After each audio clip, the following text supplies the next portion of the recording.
What's up, YouTube land and vinyl community? It is Kendall Stokes coming at you with another video for the Spin Doctor and his Vinyl Mayhem. Today is Saturday, February 25th, and I wanted to get this video done before the end of the month because this video is a celebration of Black History Month. Beginning of the month, maybe even the end of last month, my wife challenged me to make a video celebrating Black History Month. And honestly, I was like, oh man, how am I going to do that? And finally, I just went, you know what?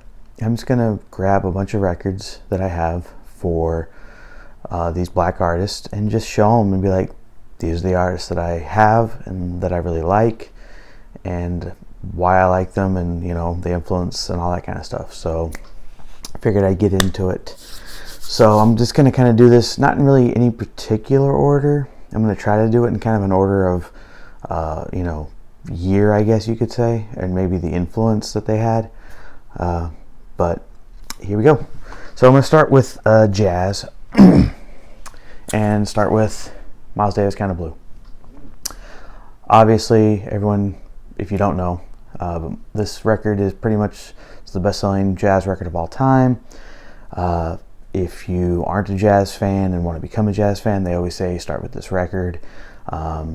And I would say that's probably true because Miles Davis assembled one of the best groups of jazz musicians to play on this record. It's a great record.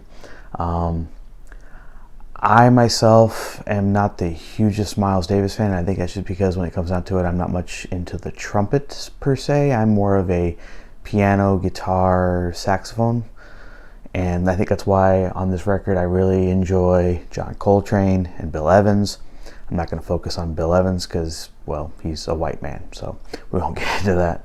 But just a great record, great musicians. I will say check this record out. It's very easily accessible. Sounds amazing. Yeah, great. Miles Davis did a great job. All the other players are amazing on this record. It is a good stepping stone into jazz. I would suggest if you're unsure about getting into jazz, definitely start with this record. It will not disappoint. But like I said, John Coltrane is to me the star on this record, him and Bill Evans, which leads me into my next record I'm going to show, Mr. John Coltrane. This right here is my favorite jazz record. If you want to get into jazz even more and get into John Coltrane, this is the record. I think this is the tip top for me. This came out last year. This was the Blue Note Tone Poet, as it says right here, the anniversary edition. This is the mono. Amazing jazz record. John Coltrane is on fire on this record. I love John Coltrane. I have, I think, 4 or 5 other John Coltrane records as well, but this is by far my favorite. This is the only Blue Note that he actually plays on. Just amazing saxophone player, and very influential. Both of the artists that I just mentioned, Miles Davis, John Coltrane, just super influential in the jazz world. 2, I think, of the tip-top jazz players. Don't get me wrong, there are others as well. Louis Armstrong, Cannonball Adderley, Art Blakey. I mean, the list goes on and on. But for me, John Coltrane as a saxophone player is just the tip top. Very dynamic in his styles. And to me, this is just the best. Love this record. I've still listened to it quite frequently. Just a good Sunday record. Put it on, sit down, relax, just go with the flow. Love this record. So I would suggest starting with this record. I know a lot of people kind of go to A Love Supreme. That one's not one of my favorites, but I really enjoy this one. But yeah, just, he's from North Carolina as well, which, I think is pretty cool. But there's just so many great John Coltrane records. He's amazing, super influential, super amazing. Gone way too soon for sure. Speaking of gone way too soon, going into the blues genre, and if you're going to talk about blues artists, you have to start with this artist here. You have to, and it's Mr. Robert Johnson. This is King of the Delta Blues, and Robert Johnson. You trace all the blues pretty much back to this man here. He very influential to pretty much all of the guitar players back in the 50s and the 60s and on. They all trace their roots back to him. He had a unique story, that's for sure. Died very young. He was poisoned.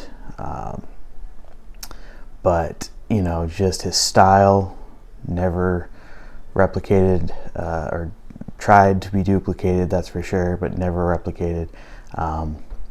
So many great songs that many blues players kept playing later on. Famously, Crossroads Blues was covered by Cream, which I'm sure we all know that. Very, very popular cover. The song also, you could say, is about his life. Went to the crossroads, sold his soul to the devil. People say that's why he died so young. Don't know. But this is a great record. This is on Columbia. This is the early 70s pressing, I believe. But just a great blues guitar player. And what I love about the blues is the storytelling. Blues artists are great storytellers, along with great guitar players. And we can kind of always trace blues. All contemporary music can trace its roots back to the blues, whether it's rock and roll music, country music, punk music, all goes back to the blues. It's just the way it is. So, another great Mr. Muddy Waters, another person that we can say is very, very influential to many great guitar players. This by far is probably my favorite Muddy Waters album, folk singer. Acoustic, just him, another guitar player, a bass player, T-Bone Walker, a young Buddy Guy who's another great guitar player. Just an amazing album, amazing storyteller, amazing guitar player. If you haven't heard this record, seek it out. Many other great Muddy Waters records as well. This is probably my favorite. Electric Mud, I think, is very good. Just good stuff. When I talk about, again, the influence, Muddy Waters, there's a great album and concert out there of him with the Rolling Stones. A lot of these guys, like I said, they influenced the British Invasion guitar players, Eric Clapton, Jeff Beck, Jimmy Page, Keith Richards, Pete Townsend, all these great guitar players that we know were influenced by these guys.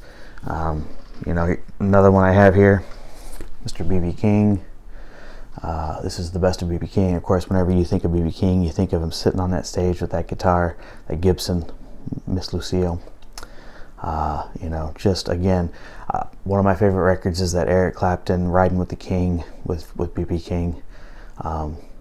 Amazing storyteller, guitar player. Just the way he would hold that one single note, he'd hold it for 2 minutes, but it would just ring out. And again, those notes would tell a story. Amazing. Kind of going more towards the rock and roll aspect. Chuck Berry, one of the all-time great rock and roll legends, rock and roll guitar players.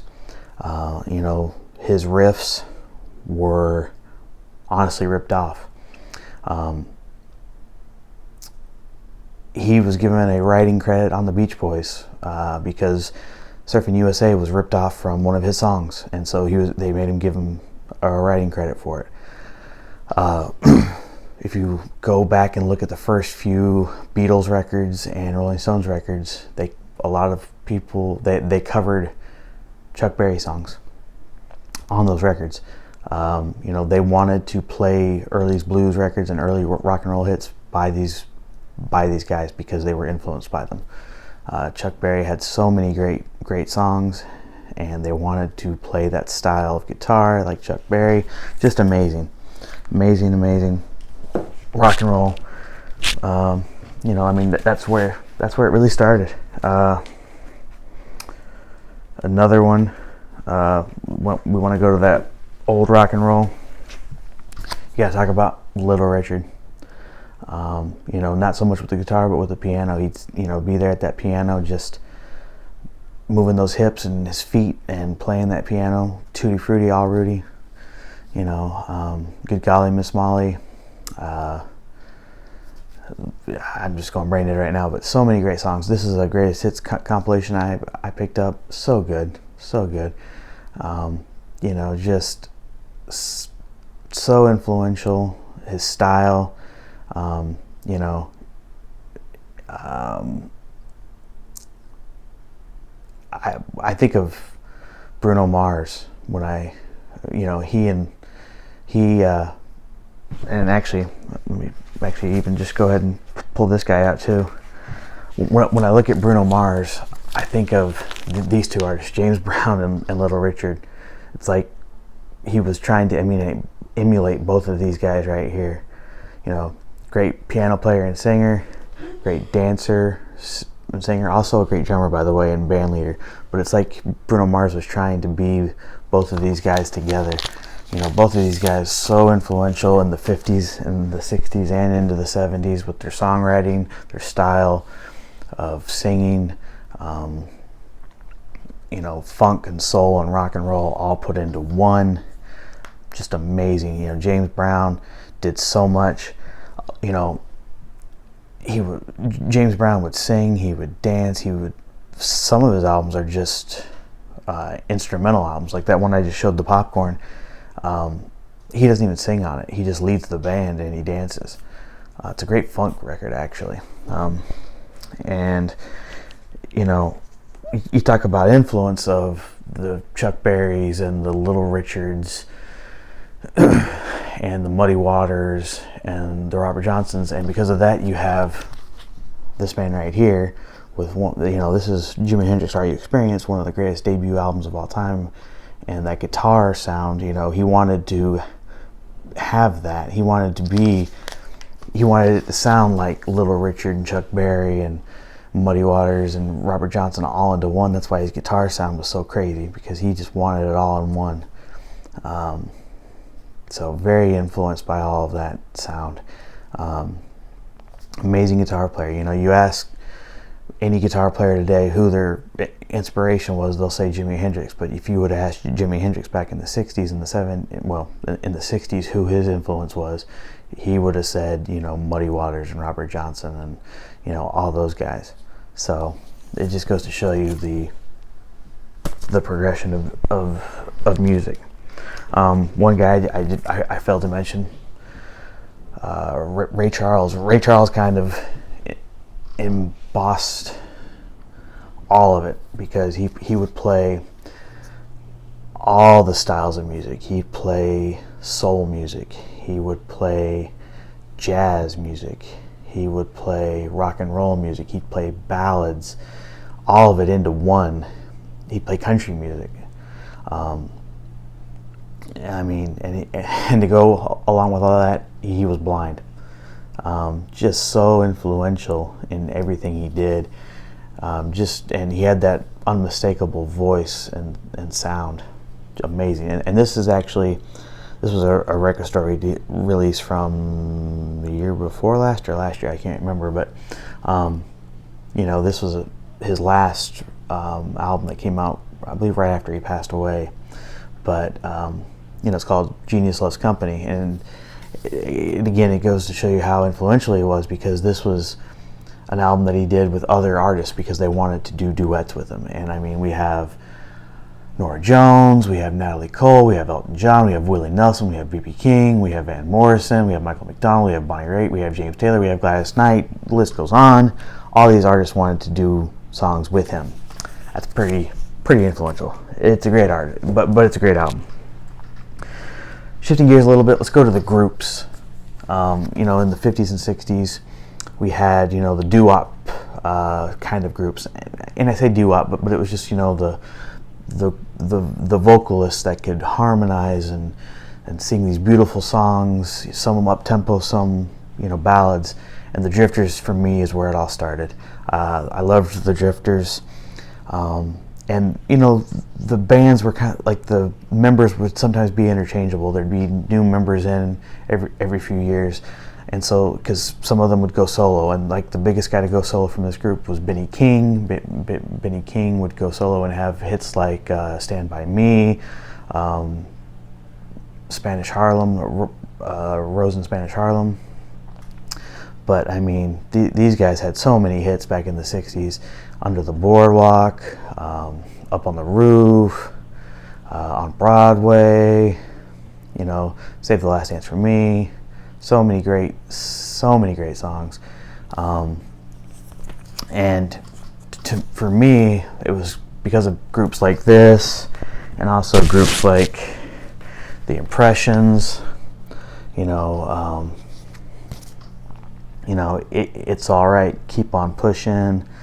Again, one person would emerge from this group and become a huge star. That being Curtis Mayfield, who I'll talk about in a second. But it's because of these groups like this that I think we had the emergence of a record label out of Detroit, Motown, because they wanted their music to be heard. And we had groups like this, Diana Ross and the Supremes, or the Supremes. Diana Ross soon became the front woman, and then also had her own solo career as well. But I mean, the Supremes were all over the radio, and an all-female group, so influential, so big. This I picked up here recently. It's got every single song you would ever want to hear from the Supremes. So many hits, "Baby, Where Did I Love Go?" "Come See About Me," "Baby Love." I mean, the list goes on and on. And then Diana Ross went on to have a solo career. She had such a great relationship with Michael Jackson and the Jackson 5. Just amazing. You want to talk about more female artists, you have to talk about Miss Aretha Franklin, the Queen of Soul. You talk about influence. I mean, they just made a movie about her starring Jennifer Hudson.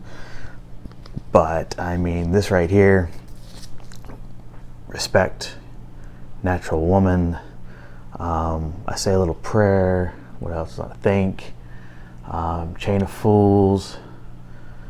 I mean, The House that Jack Built. I mean, so many songs. And she was doing this from the 60s up until she died. She still had an amazing, booming voice. Probably, I mean, if it's because of her, we had, Whitney Houston and so on and so forth. She never replicated, always trying to be duplicated. One of the best female singers of all time. What else can be said? Absolute amazing. I was talking about Motown, Marvin Gaye and Tammy. I can't think of her last name all of a sudden.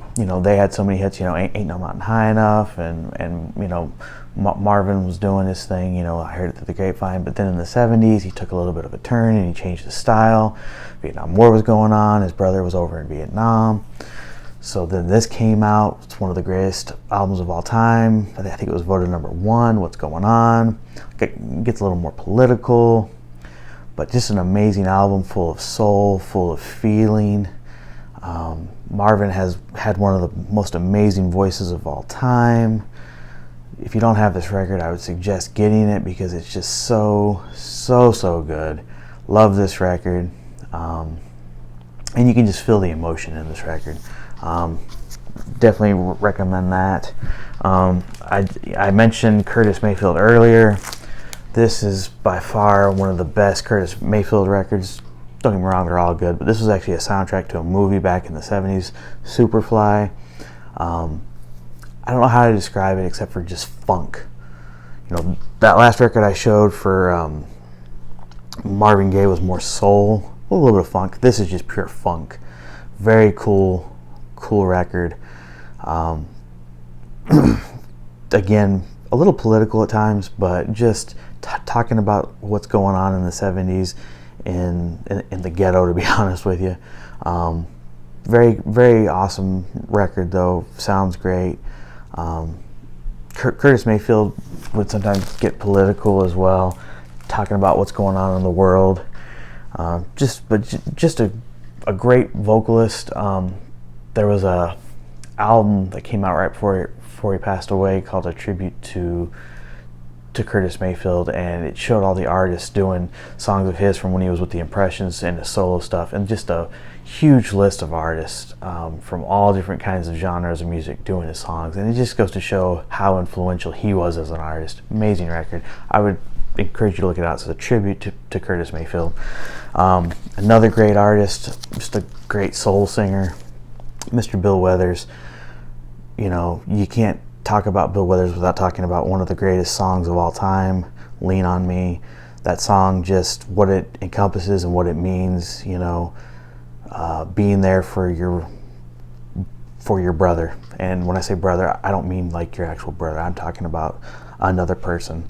You know, what that song means, you know, it's something that, you know, I think we need to encompass as people, as human beings. You know, we need to be there for our fellow man, and that meant something. It still does. It should, you know. And you know, at the time, that was a big deal. But Bill Withers had an amazing voice. All these songs on here are great. This is his greatest hits album. Just an amazing record. He had such an amazing voice.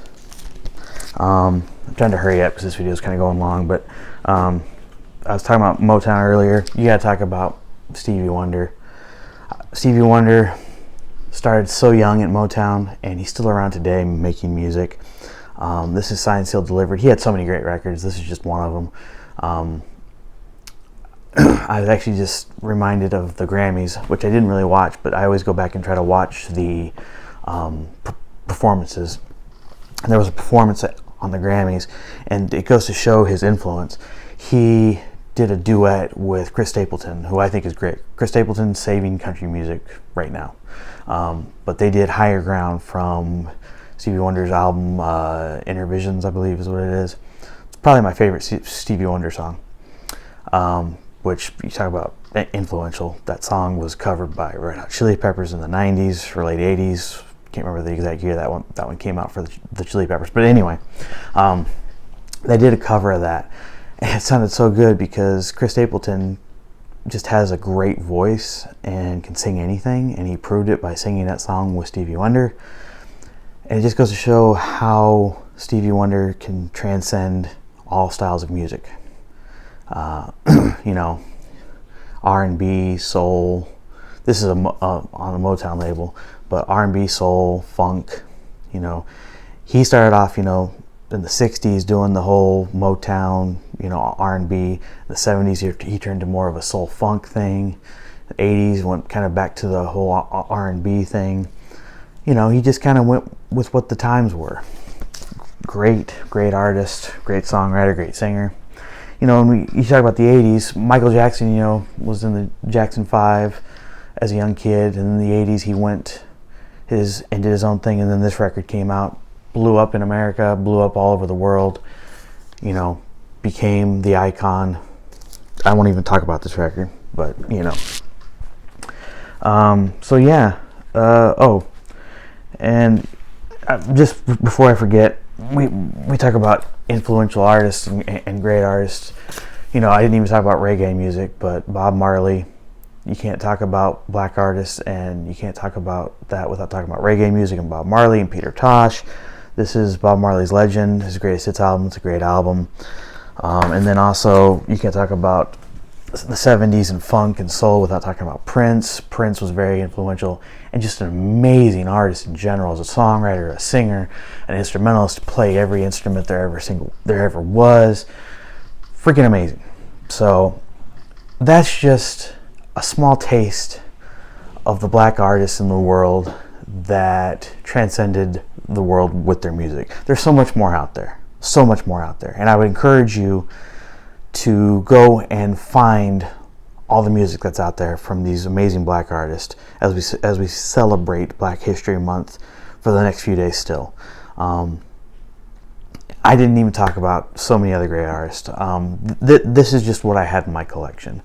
There's still so many artists that I love out there, like the Temptations, Sam Cooke, the Four Tops. You know, there's just so much more out there. I could go on and on and on. But this is just a small. Hope you enjoyed this video. Hope you stuck with me. If you like what you saw, please leave me a like and a comment. Please also subscribe, share this video, tell your friends about me. Until next time, thank you guys. Keep spinning great music.